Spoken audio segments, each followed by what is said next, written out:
First 3'ye kaldığımız yerden devam ediyoruz.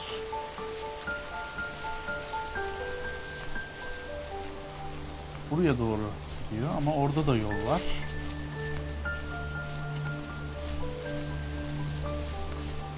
Ne oluyor, tarafa doğru gideceğiz. Orada bir şey de var, bakın. İşaret de var. Bu tarafa doğru seyredelim bakalım. Ne olacak?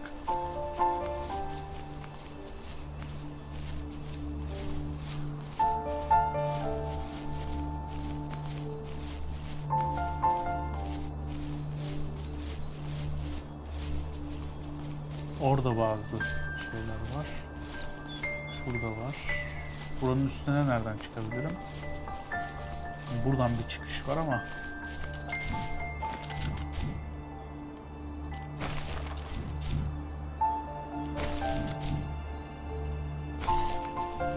buradaki yıldızları alalım. Bu yıldızlar sana yol gösterecekti ama yani yol göstermekten ziyade biz yoldan ayrılarak bunları toplamaya çalışıyoruz. Garip yani bu. Bu noktada bir enteresan olmuş. Bu noktalar. Bak, garip geldi yani. Belli bir yolu takip etmiyorsun. Sağa sola gidiyorsun bunları almak için.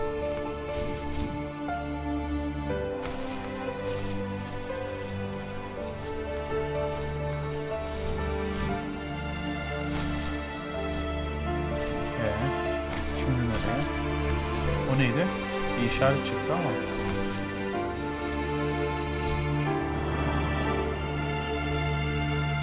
Burası bir zirve. Burayı gördük. 3 tanesinden bir tanesiymiş burası.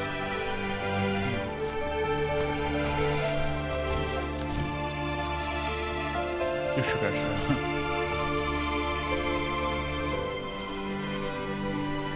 Galiba o 3 yol ayrımından 3'üne de gidiliyor yani. Orada 3 yol ayrımı vardı. Sana bilmiyorum şu an. Sallanıp orada. 2 vardı da. Orada bir etkileşim yeri var.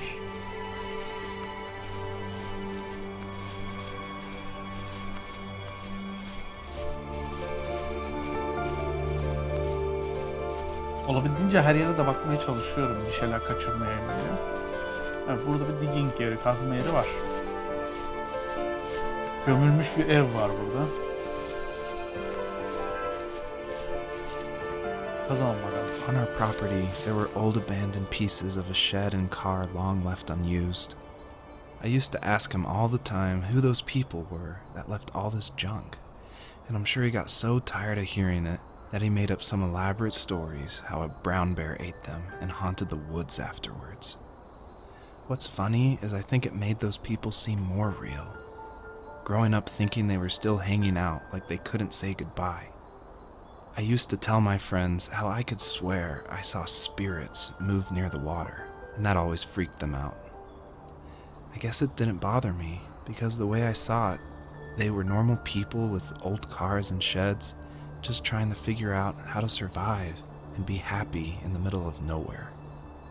It was a cool thought that they didn't want to leave, but you know, I was a weird kid. Well, you had good company since those ghosts like living in a place where they were brutally devoured. Ya diyor ki orası çok terk edilmiş bir yerdi. Sürekli babam burada niye yaşandığını falan söylerdim. Yani niye burada yaşıyoruz? Bu hiçliğin ortasında neden devam ediliyor? Oradaki arkadaşlarına falan da işte ruhlar gördüğüne dair efendime söyleyeyim şeyler, bu tarz hikayeler anlatıp onları korkutuyormuş. Kendisi ama bundan çekinmiyormuş. Çünkü garip bir çocuk diyor. İnsanlar orada diyor nasıl hayatta kalırızın derdindeydiler diyor. Yani mutlu olmaktan şundan bundan daha çok ziyade orada bir yaşam savaşı vermekle geçiyormuş hayatları.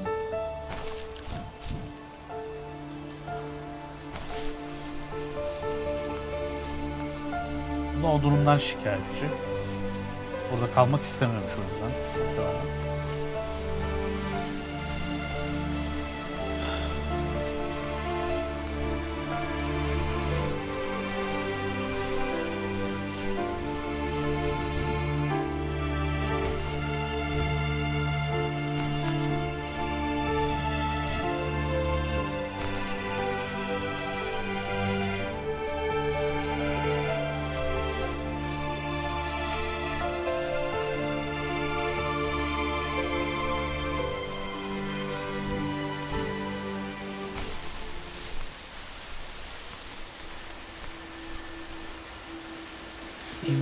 most distant, at the times when I detested him the most, he kept reaching out. For a year straight, he asked me every week when we were going camping. I thought he was just dense. Eventually, to shut him up, I agreed. We carried out the worn lawn chairs from the garage and set up a cinder block campfire at the site we'd always used behind the house. We walked down the mountain path, talking in the warm sunshine we only got a couple months of the year. Those 3 obsidian rocks shimmered alongside the shore, almost like sparklers pressed against a dark window. I'll never forget that wet stone on my feet, or how those massive mountains looked even bigger in the lake's reflection. I felt small, but grateful. As the sun set, my dad found something I hadn't seen for a long time. The tree where I'd made my first carving when I was 6. I hadn't even carved it. My dad had helped me, but I still called it my tree.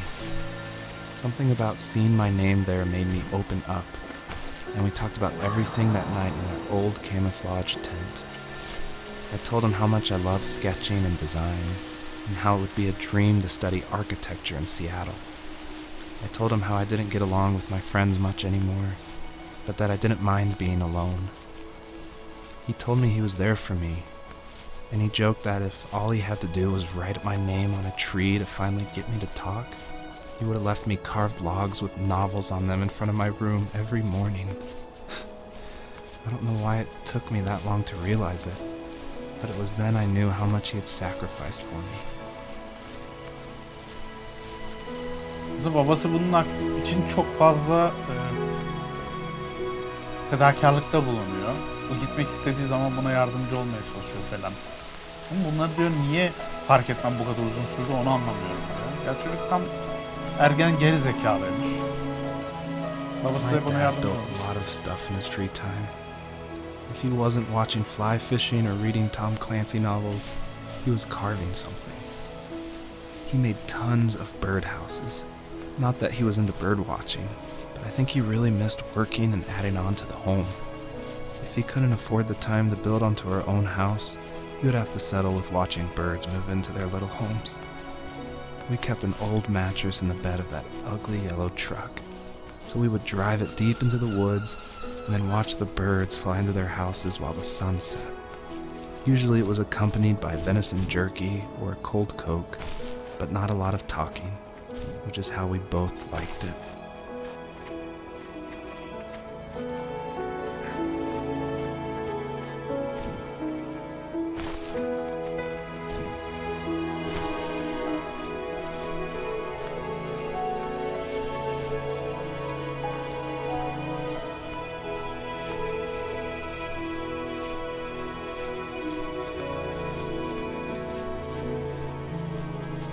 Şurada bir hatıra yeri var, oraya gidiyorum.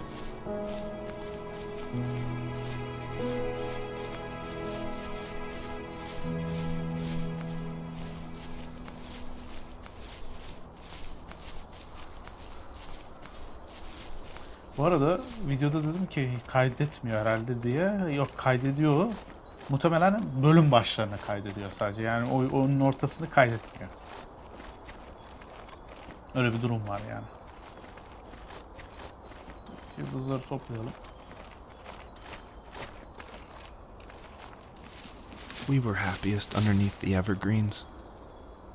We decided it was time to finally map out the hundreds of acres we lived on just to pass the time during the summer. He was only free in the evenings, so I would spend the day wasting time on dial-up internet and sketching, and then we would rush into the woods, pen and map in hand, before evening fell. Sometimes the aurora borealis would cast a cold green glow on the mountainside, and we would finish our route underneath a twilight sky. Sometimes I was lonely during those summer days, but there was comfort in the routine. A lot of teenagers aren't looking for the daily grind, though. There's nothing wrong with wanting to get out, to leave your childhood home.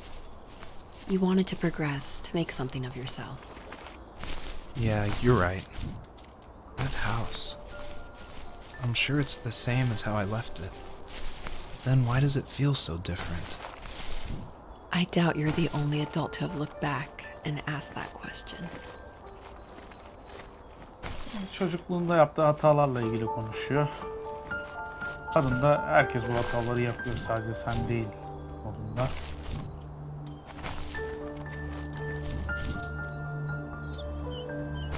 Yani bütün yetişkinler yayaya dönüp baktıkları zaman bu soruları sorar modunda.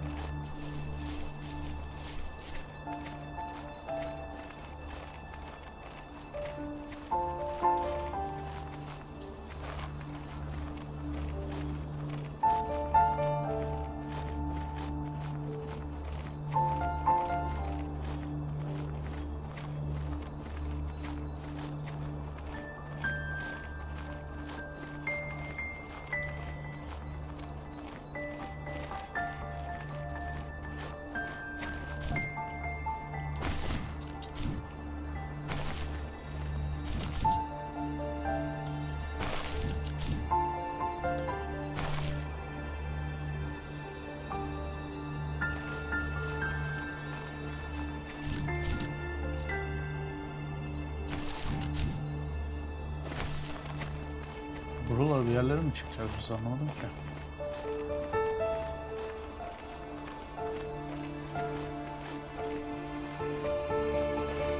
Buralardan mı yukarılara çıkıyoruz?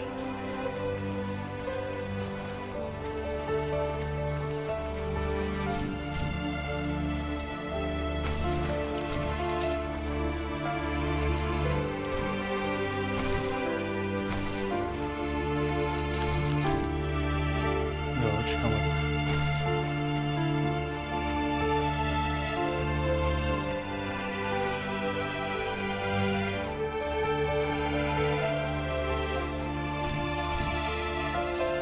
Burada bir yıldız var, onu alalım.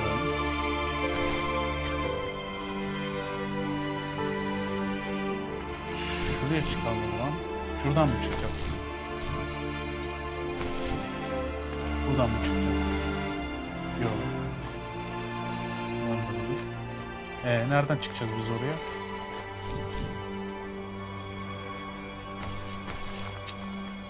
O aradan girelim o zaman. Orada bir yerden çıkacağız. Buraya mecburen giriyoruz yani. Ben geri döndüm ben ama buraya girmek gerekiyormuş.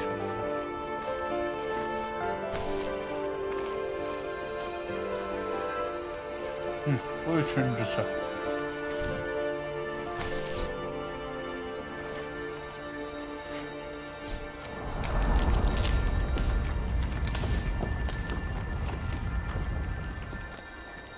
Ne oldu?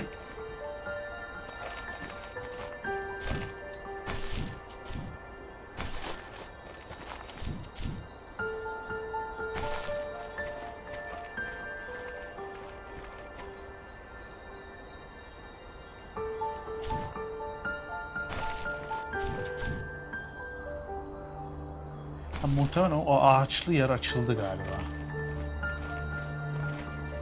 Çünkü burada bir şey olmadı yani.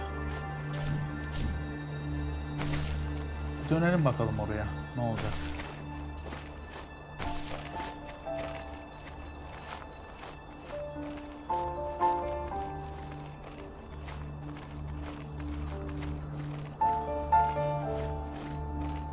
Çünkü bir şeylerin çekilme sesini duydum yani.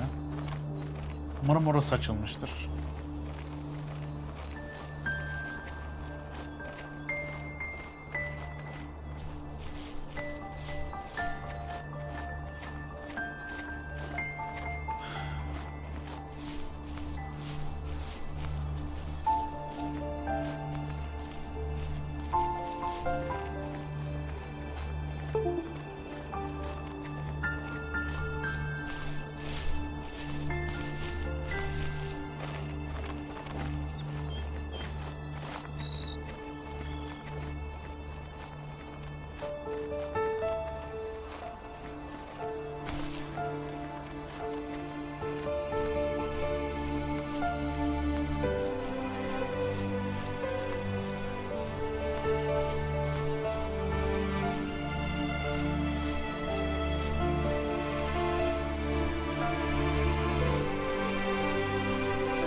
Musalla taşı var.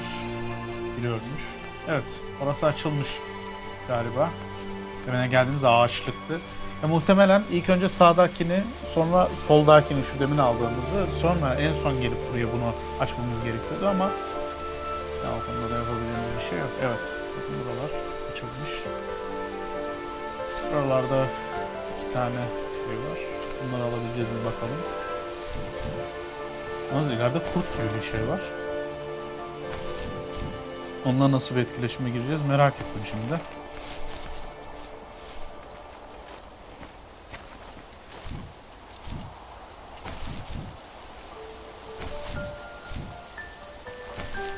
Bir gidelim bakalım. İleride bu kurt mu? Ne bu? The perpetrator stood nearby, unfazed, like nothing was wrong. My dad is dead, and he's never coming back, Rachel. I can tell you these stories, but I can never reminisce with him again. He can never hold a grandchild that we'll probably never be able to have. I can never talk to him again, and I'll never be able to say I'm sorry for everything. Babası ölmüş. Bu yüzden geri dönemeyecek. Onunla bir daha konuşamayacak. Grandchildren, yani küçük torunlarını ona gösteremeyecek. Onları sevemeyecek o. Bir şey durumu oluşmayacak. Yani bir özür durumu oluşmayacak anlaşılan.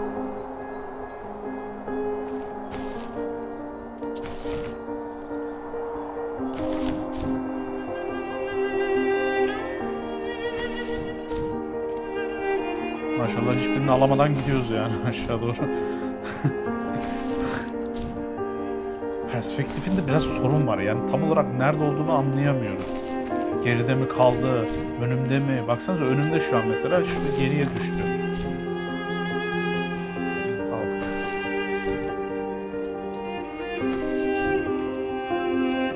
Aşağıdan bir gidelim bakalım.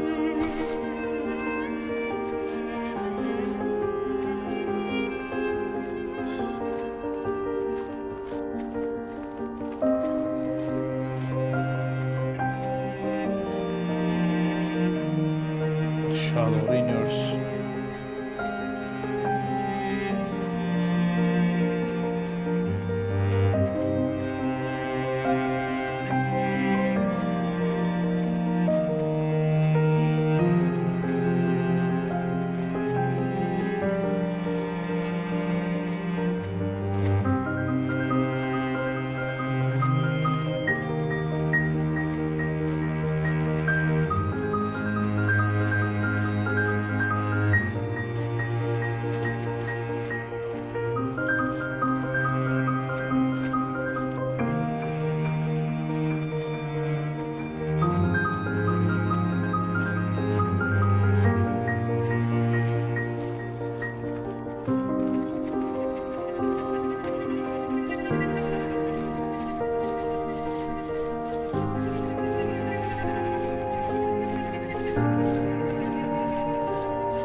Go to bed.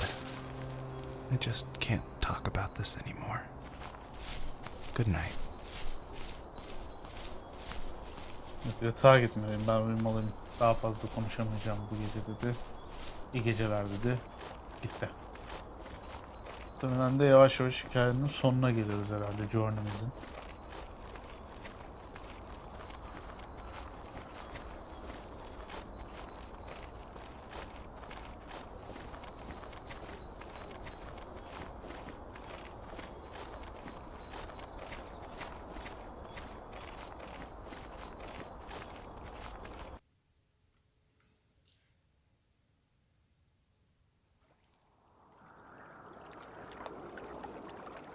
Evet dostlar, bir bölümün daha sonu burası olsun. Yeni bir bölümde görüşmek dileğiyle diyorum. Kendinize iyi bakın. Hoşça kalın.